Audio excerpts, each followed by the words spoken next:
restaurant. They talk about the romance of owning a restaurant. They don't talk about the reality of running one with so many moving parts every day. And this is a business that you have to love every day. You can't just love it on Monday and hate it on Tuesday. Well, you can, but you couldn't get away with it. I was shocked at how much of it is really a business, about a business. The future of restaurants is completely dependent on the quality of people we're going to be able to find in the next decade. And what I have found as a restaurant owner and a chef is that that scarcity is beginning to get to us. There's a bunch of reasons why that's happening. One, the borders with Mexico have closed. Some of our best cooking muscle in the kitchen came out of Mexico. That's not happening anymore. That's a backbone, okay? Culinary schools. Culinary schools are preparing their students to be chefs. Okay, you come out of culinary school with no experience, you're a dishwasher. You're $10 an hour because you don't have the worth. It's nothing personal, nothing personal. You just don't have the experience yet to be of worth in a kitchen. And until you do, this is where you stand. What we're finding is a lot of kids coming out of culinary school don't want to start at the bottom. They want to start up at the top.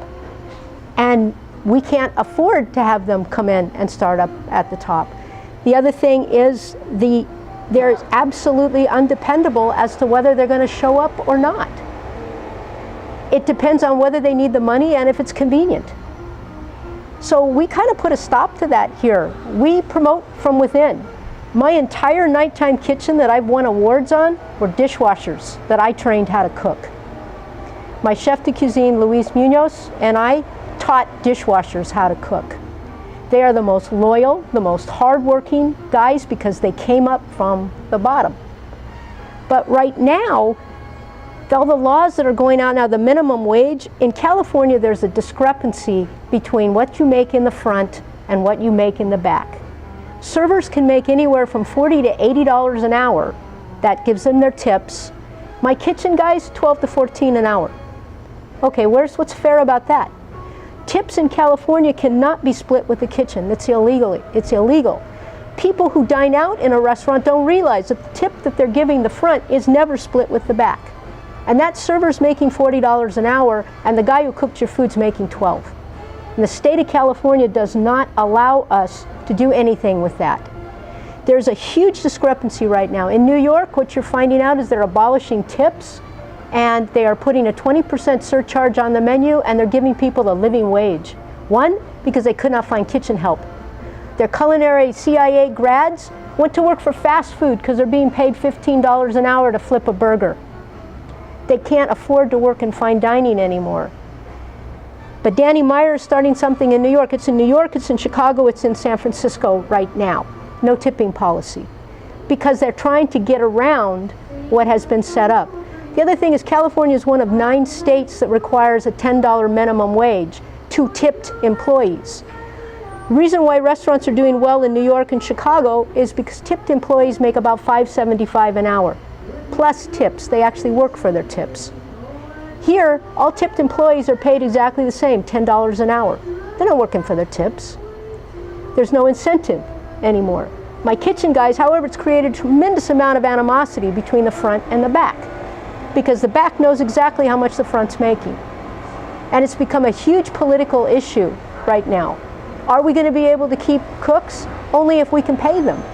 And we can't pay them because we're paying the front a huge salary by mandate of the state of California. And until that changes, we're all going to be screwed. We're looking for loopholes, everybody's looking for a way out.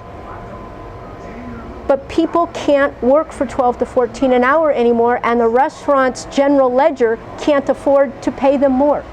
You know that. Calculate the labor costs. Everybody pays 40% for labor in California. That's huge. New York, Chicago, they're paying 35% for labor. California, we're paying 40% for labor. Have you had difficulty with Yelp?